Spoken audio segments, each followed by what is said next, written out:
संघर्षी education में सभी बच्चों का हार्दिक स्वागत है। प्यारे बच्चों, अब तक हमने पढ़ा, क्या पढ़ा? शून्य एक परिमेय संख्या के रूप में, एक परिमेय संख्या के रूप में शून्य के प्रगुण, संख्या एक के प्रगुण और परिमेय संख्या का योगात्मक प्रतिलोम, परिमेय संख्या का गुणात्मक प्रतिलोम, ये सारी चीजें हमने पढ़ लिया है और एक वीडियो बना करके हमने YouTube पर अपलोड किया है। अगर आप अभी तक आपने इसे नहीं देखा है तो इसे तुरंत देख लीजिए, क्योंकि जो अभ्यास मैं हल करने जा रहा हूं, अभ्यास 1F, ये सब चीजें जानने के बिना जाने आप इसके प्रश्नों को हल नहीं कर सकते हैं। इसलिए उस वीडियो को आप जरूर देखें। संघर्षी एजुकेशन YouTube चैनल पर जाकर देख सकते हैं, या आप पूर्ण परिमेय संख्या का प्रतिलोम बाई संघर्षी सर करके आप सर्च कर सकते हैं, या केवल संघर्षी सर करके सर्च करें तो भी आपको वीडियो मिल जाएगा। तो आइए हम आगे बढ़ते हैं नए अभ्यास की तरफ, जिसका नाम है अभ्यास 1F। तो देखते हैं पहला प्रश्न क्या कहता है। निम्नांकित कथनों के सम्मुख सत्य असत्य जो सही हो लिखिए। आइए देखते हैं। पहला खंड इसका है बड़े ब्रैकेट में, उसके बाद छोटा ब्रैकेट शुरू है, बड़ा ब्रैकेट शुरू है, फिर छोटा ब्रैकेट शुरू है, ऋण 6/7, छोटा ब्रैकेट बंद, धन 6/7, परिमेय संख्या नहीं है। अच्छा, आइए देखते हैं इसका योग क्या होगा। यहाँ पे ऋण 6/7 है, ये धन 6/7 है। दोनों को अगर आप जोड़ेंगे तो ये शून्य प्राप्त हो जाएगा, और शून्य एक परिमेय संख्या होती है। इसे हमने आपको बताया था कि 0/1, 0/2, 0/3 आदि कुछ भी आप लिख सकते हैं जो परिमेय संख्या की परिभाषा को पूरी करती है। अतः शून्य एक परिमेय संख्या होगी, इसलिए यह कथन क्या है? असत्य है। क्या है? असत्य। ये कथन असत्य है। आइए अगला कथन देखते हैं। परिमेय संख्याओं के योग का तत्समक अवयव शून्य है। यह कथन सत्य होगा, क्योंकि किसी भी परिमेय संख्या में हम शून्य जोड़ें या शून्य में कोई परिमेय संख्या जोड़ें, परिमेय संख्या के मान में कोई परिवर्तन नहीं होता है। इसलिए परिमेय संख्याओं के योग का तत्समक अवयव क्या होता है? शून्य होता है। इसलिए यह कथन सत्य है। आइए तीसरा कथन हम देखते हैं। परिमेय संख्या शून्य का योगात्मक प्रतिलोम नहीं होता है। परिमेय संख्या शून्य का योगात्मक प्रतिलोम नहीं होता है। यह कथन क्या है? असत्य है। क्या है? असत्य है, क्योंकि शून्य में शून्य आप जोड़ेंगे तो आपको शून्य प्राप्त होगा। इसलिए यह कहना कि योगात्मक प्रतिलोम नहीं होता है, यह कथन क्या हो जाएगा? असत्य होगा, क्योंकि जब शून्य में हम शून्य जोड़ेंगे तो शून्य प्राप्त होगा। अतः इसका योगात्मक प्रतिलोम शून्य हो जाएगा। इसलिए इन्होंने लिखा है नहीं होता है, इसलिए यह कथन क्या हो जाएगा? असत्य हो जाएगा। आइए चौथा खंड देखते हैं। किसी ऋणात्मक परिमेय संख्या का योगात्मक प्रतिलोम एक धनात्मक परिमेय संख्या होती है। यह सत्य है। क्यों सत्य है? क्योंकि ऋणात्मक परिमेय योगात्मक प्रतिलोम एक धनात्मक परिमेय संख्या, सदैव ऋणात्मक परिमेय संख्या का योगात्मक प्रतिलोम जो होती है सदैव धनात्मक परिमेय संख्या ही होती है। इसलिए यह सत्य होगा। परिमेय संख्याओं में घटाने का तत्समक अवयव शून्य है। परिमेय संख्याओं में घटाने का तत्समक अवयव शून्य है। परिमेय संख्याओं में जोड़ने का योग का तत्समक अवयव तो शून्य होता है, लेकिन परिमेय संख्याओं में घटाने का तत्समक अवयव शून्य नहीं होता है। इसलिए यह कथन असत्य है। क्यों असत्य है? आइए देख लेते हैं। क्योंकि किसी परिमेय संख्या से अगर हम शून्य घटाएंगे तो हमें वही परिमेय संख्या प्राप्त होगी, लेकिन जब शून्य में से उस परिमेय संख्या को घटाएंगे तो वह परिमेय संख्या ऋणात्मक चिन्ह के साथ प्राप्त होगी, यानी एक वो बदल जाएगा उसका चिन्ह, जिसके कारण परिमेय संख्याओं में घटाने का तत्समक अवयव शून्य नहीं होता है। आइए अगला कथन देखते हैं। परिमेय संख्याओं में गुणा का तत्समक अवयव एक है। यह कथन सत्य होगा, क्योंकि एक से किसी भी परिमेय संख्या में गुणा करेंगे तो हमें वही परिमेय संख्या प्राप्त होगी। अतः यह कथन क्या हो जाएगा? सत्य है। अगला कथन देखते हैं। एक ऋणात्मक परिमेय संख्या का गुणात्मक प्रतिलोम एक ऋणात्मक परिमेय संख्या होती है। यह कथन क्या है? सत्य है। एक ऋणात्मक परिमेय संख्या का गुणात्मक प्रतिलोम एक ऋणात्मक परिमेय संख्या होती है, क्योंकि ऋणात्मक परिमेय संख्या में जब ऋणात्मक परिमेय संख्या से गुणा करेंगे तभी तो हमको एक प्राप्त होगा। ऋण ऋण का गुणनफल जो होता है धन होता है, इसलिए ऋणात्मक परिमेय संख्या का गुणात्मक प्रतिलोम एक ऋणात्मक परिमेय संख्या ही होगी। यह कथन क्या है? सत्य है। यदि परिमेय संख्या यक्ष का योगात्मक प्रतिलोम यक्ष है तो यक्ष बराबर 0। यह भी कथन सत्य होगा। क्यों सत्य होगा? क्योंकि शून्य का योगात्मक प्रतिलोम ही शून्य होता है। अतः परिमेय संख्या यक्ष का योगात्मक प्रतिलोम अगर यक्ष है तो संख्या यक्ष शून्य ही होगी, क्योंकि शून्य में जब शून्य जोड़ेंगे तो ही आपको शून्य प्राप्त होगा। इसलिए यह कथन क्या है? सत्य है। तो इस प्रकार से हमने देख लिया कौन सा कथन सत्य है, कौन सा असत्य है। आइए दूसरे प्रश्न की तरफ बढ़ते हैं। निम्नांकित को अपनी अभ्यास पुस्तिका में उतार कर रिक्त स्थानों की पूर्ति कीजिए। तो आइए हमने उतार दिया है, देखते हैं रिक्त स्थान में क्या आता है। पहला खंड है ऋण 5/12 धन, खाली स्थान यहाँ पर है। उसके बाद इन्होंने लिखा है ऋण 5/12, यानी यहाँ ऋण 5/12 था, कोई संख्या जोड़ी गई, ऋण 5/12 ही आया, यानी कोई अंतर नहीं आया। तो कोई अंतर कब नहीं आता है? जब शून्य जोड़ा जाता है। किसी परिमेय संख्या में जब शून्य जोड़ते हैं तो उस परिमेय संख्या में कोई परिवर्तन नहीं होता है, इसलिए यहाँ खाली स्थान में क्या होगा? शून्य भरा जाएगा। आइए आगे देखते हैं दूसरा खंड क्या है। ऋण 4/5, उसके बाद ऋण है, फिर खाली स्थान है। यहाँ पर आप देख सकते हैं कि यहाँ शून्य हो गया है, यानी कौन सी संख्या घटाई गई है ऋण 4/5 में से कि शून्य हो जाएगा? तो वही संख्या घटाई जाएगी तभी तो शून्य होगा। तो ये हो जाएगा ऋण 4/5। किसी संख्या में से जब वही संख्या घटाई जाती है तो ही हमको शून्य प्राप्त होता है, इसलिए खाली स्थान में यहाँ वही संख्या भरी जाएगी, ऋण 4/5। आइए हम तीसरा खंड देखते हैं। यहां पर 1/2 की घात ऋण 1 बराबर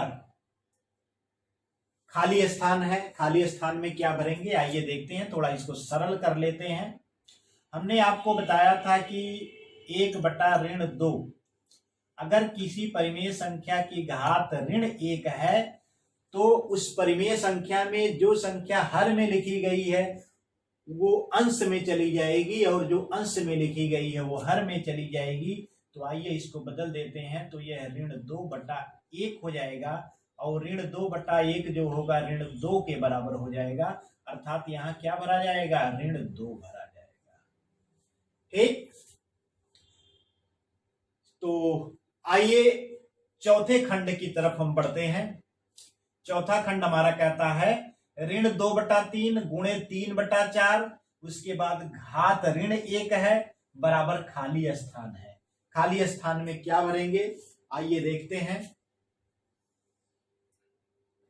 यहां पर आप देख सकते हैं कि 3 से कट जाएगा।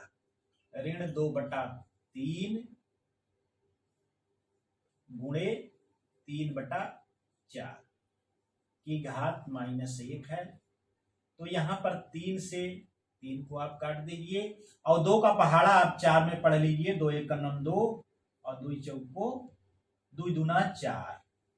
तो आपको प्राप्त क्या हुआ? आइए देख लेते हैं। तो आपको ये प्राप्त हो जाएगा, ऊपर तो 1 प्राप्त हो जाएगा, यानी यहाँ पे ऋण चिन्ह है तो इसलिए ऋण 1 प्राप्त हो जाएगा, बटा नीचे आपको 2 प्राप्त हो जाएगा। 1/2 की घात -1 आपको प्राप्त होगा।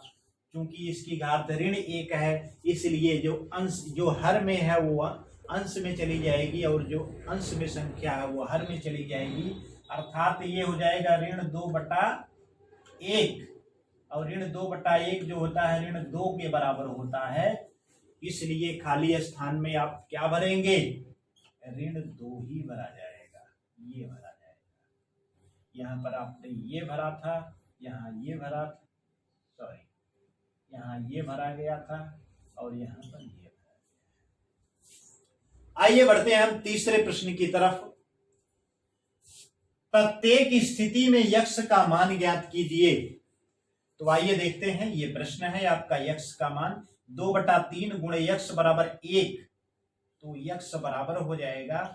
अब आप देखिए कि यह लेफ्ट हैंड साइड यानी बाएं पक्ष में 2/3 है। 2/3 को जब दाएं पक्ष में आप ले जाएंगे तो यह क्या करेगा? भाग करेगा। यहां गुणा कर रहा है ना, तो यहां पर भाग करेगा, भागे 2/3, ये बराबर हो जाएगा। भाग को गुणे में अगर आप परिवर्तित करें तो जो हर में संख्या लिखी है वो अंश में चली जाएगी और जो अंश में लिखी है वो हर में चली जाएगी। अतः यह हो जाएगा 3/2। तो इसका आंसर हो जाएगा आपका 3/2। ये बराबर हो जाएगा 3/2, आंसर बराबर 3/2। चलिए, पहले खंड का आंसर हो गया। आइए हम दूसरा खंड देखते हैं। ऋण 3/4 धन यक्ष बराबर 0, यानी कोई ऐसी संख्या इसमें जोड़ी गई है कि 0 हो गया है, यानी योगात्मक प्रतिलोम जोड़ा गया है। तो आइए देखते हैं। ऋण 3/4 धन यक्ष बराबर 0 है, तो यक्ष बराबर, अब आप देखिए यहां पर ऋण 3/4 जो है यक्ष में जुड़ रहा है, तो उधर जाकर के क्या हो जाएगा? ये 0 में से घट जाएगा। 0 में से घटने पर कोई फर्क नहीं पड़ेगा। और चलिए देखते हैं। 0 ऋण 3/4 होगा। अब 0 में से आप घटाएंगे तो उसमें कोई परिवर्तन नहीं होगा, लेकिन यहाँ पे जो अंदर ऋण चिन्ह है ये बाहर ऋण चिन्ह है। ऋण चिन्ह जो हो धन चिन्ह में बदल जाएगा। 3/4 इसका आंसर आ जाएगा। तो इसका आंसर कितना हो गया? 3/4। तो इसका मान आ गया आपका, दूसरे खंड का मान आ गया 3/4। आइए हम तीसरे खंड की तरफ पढ़ते हैं। यक्ष गुणे ऋण 5/4 बराबर 1 है। तो आइए देखते हैं यक्ष बराबर क्या हो जाएगा। यक्ष बराबर हो जाएगा आपका 4 उधर जाएगा, ये उधर जाकर के भाग कर देगा, यानी भाग कर देगा 1 में, या दूसरे शब्दों में आप कह सकते हैं कि यहां पर आप देखिए 4 जो है हर में है, उधर जाकर के अंश में हो जाएगा, और 5 जो यहां पर अंश में है उधर जाकर के हर में हो जाएगा। तो ये बराबर हो जाएगा ऋण 4/5। तो यक्ष का मान हो जाएगा ऋण 4/5, या आप ऐसे लिख सकते हैं ऋण 4/5। तो इसे लिखा ही जा सकता है, क्योंकि इसमें इन्होंने चिन्ह ऋण 5 दिया था, तो ऋण 5 आप नीचे लगा दीजिए। ऋण 4/5 आएगा। ठीक है, यक्ष का मान 4/5 आएगा, क्योंकि ये 4 उधर जाएगा तो ऊपर हो जाएगा और 5 उधर जाने पे नीचे हो जाएगा। 4/5। तो इसका आंसर हो गया 4/5।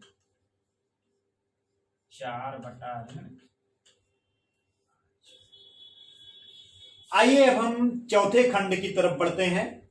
चौथे खंड में इन्होंने क्या दिया है? यक्ष गुणे इतना बराबर 1। तो x बराबर क्या हो जाएगा? वही बात यहां पर भी आपको करना है।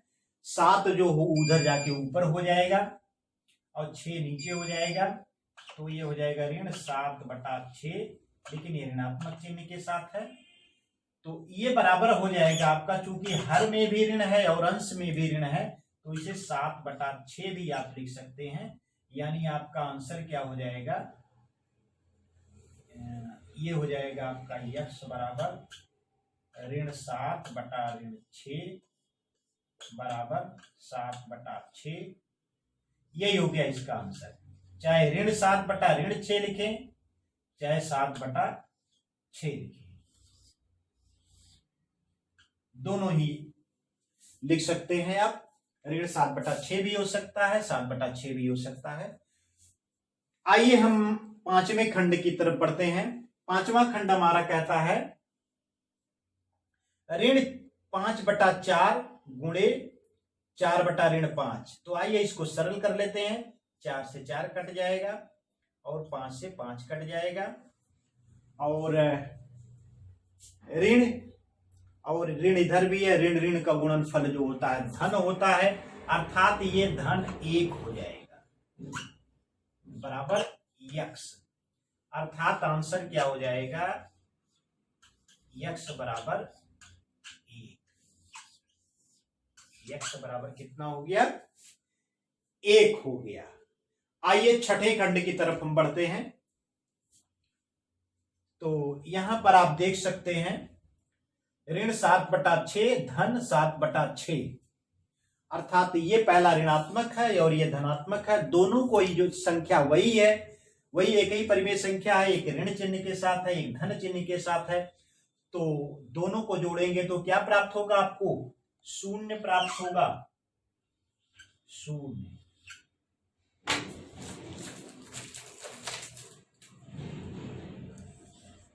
0 बराबर यक्स, अर्थात आंसर हो जाएगा आपका यक्स बराबर 0। तो यक्स बराबर हो गया 0। तो इस प्रकार से अभ्यास 1F के 3 प्रश्नों का हल हो गया है। अब आइए हम बढ़ते हैं इस अभ्यास के चौथे प्रश्न की तरफ। हाँ तो बच्चों, चौथा प्रश्न हमारा कहता है निम्नांकित परिमेय संख्याओं के योगात्मक प्रतिलोम ज्ञात कीजिए। तो योगात्मक प्रतिलोम के लिए हमने बताया था कि जो भी परिमेय संख्या दी गई है उसके चिन्ह को बदल देना है, यानी धन है तो ऋण कर देना है, ऋण है तो धन कर देना है। तो इन्होंने बताने के लिए कहा है, तो हम आइए देखते हैं। पहला खंड 1/2 है, तो इसका चिन्ह आप बदल दीजिए। 1/2 धनात्मक है, तो इसका योगात्मक प्रतिलोम ऋण 1/2। ठीक उसी प्रकार से यहां पर देखिए ऋण 3/8 है, तो इसका चिन्ह आप ऋण है तो धन कर दीजिए, तो हो जाएगा योगात्मक प्रतिलोम आपका 3/8। 3/8 हो जाएगा। आइए देखते हैं यहाँ पे 0 का योगात्मक प्रतिलोम 0 ही होता है, क्योंकि 0 में 0 जोड़ने पर 0 ही प्राप्त होता है। अतः 0 का योगात्मक प्रतिलोम क्या होता है, 0 होता है। आइए अगला हम देखते हैं। ऋण 4/7 है।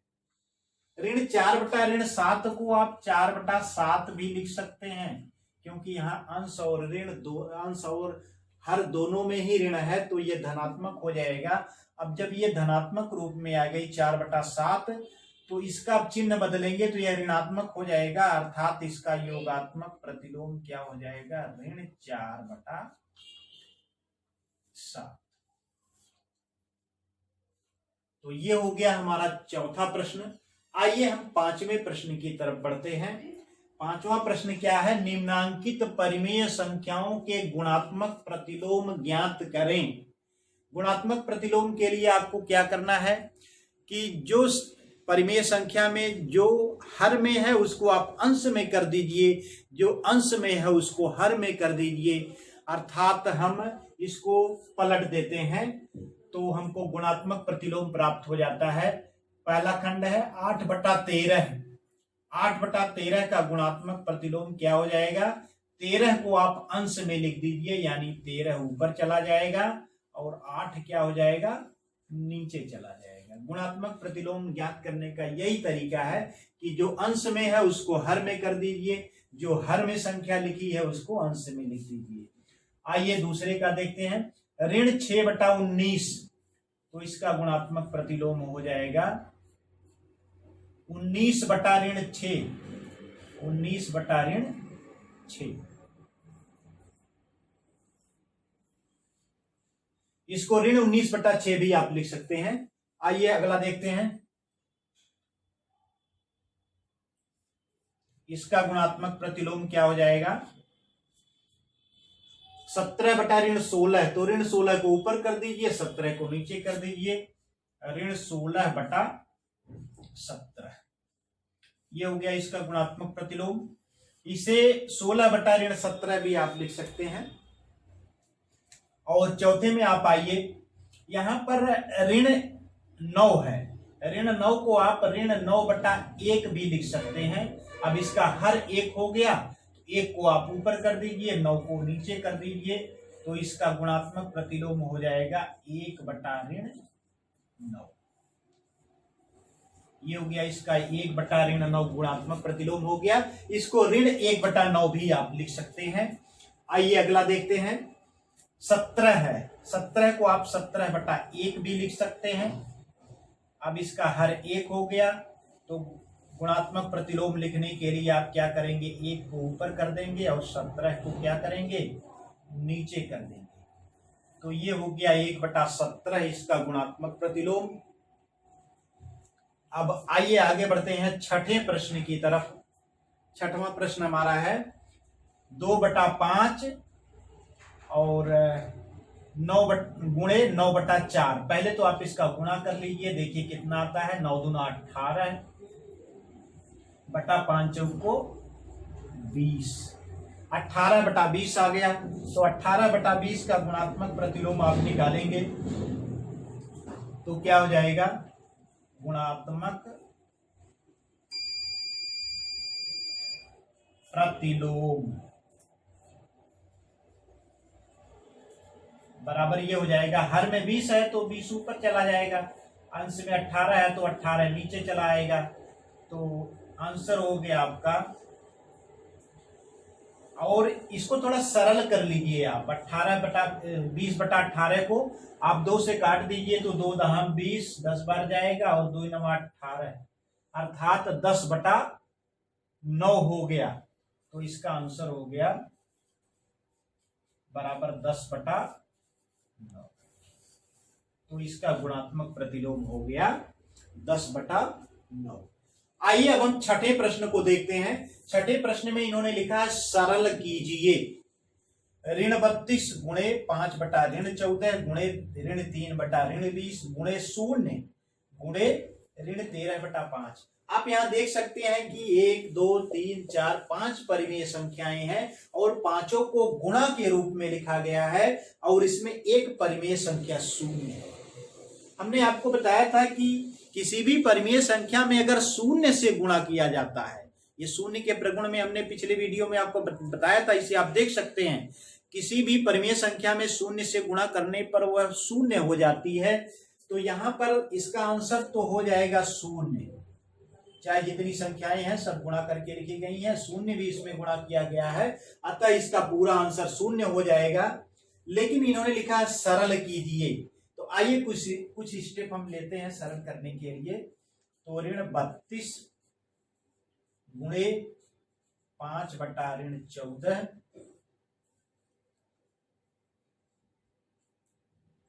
गुणे ऋण 3/20। अब यहां पर 0 को आप इस ऋण 13/5 में आप गुणा कर दीजिए और जब इसमें आप गुणा करेंगे तो आपको क्या प्राप्त हो जाएगा? 0, यानी ये खत्म हो गया। अब आप 0 को इसमें गुणा कर दीजिए, बराबर हो जाएगा ऋण 32 गुणे 5/14 गुणे, अब इसका 0 में इससे गुणा किया तो 0 हो गया, ये 0 हो गया। अब आइए एक स्टेप और आगे बढ़ते हैं। ऋण 32 गुणे, अब शून्य का इसमें गुणा होगा तो शून्य हो जाएगा। अब ऋण 32 में शून्य का गुणा होगा तो शून्य हो जाएगा। आंसर कितना हो गया? शून्य। यह है इसको लगाने का तरीका। ठीक है, इन्होंने कहा था सरल कीजिए, तो हमने ये लगाने का तरीका जो था उसके अनुसार हमने इसको सरल करके शून्य कर दिया है। वैसे भी इसका आंसर आप देख करके ही बता सकते थे कि इसका आंसर शून्य होगा, क्योंकि किसी भी परिमेय संख्या में जब शून्य से गुणा किया जाता है तो वह पूरी परिमेय संख्या क्या हो जाती है? शून्य हो जाती है। गुणनफल में शून्य प्राप्त होता है। तो ये था अभ्यास 1F। प्यारे बच्चों, संघर्षी एजुकेशन से आप जुड़े रहिए, संघर्षी एजुकेशन को सब्सक्राइब करिए ताकि आपको हमारे नए नए वीडियोस की नोटिफिकेशन आपको मिलती रहे और आपकी पढ़ाई मजे से चलती रहे। और हमारी वीडियो को लाइक करें और ज़्यादा से ज़्यादा शेयर करें। धन्यवाद।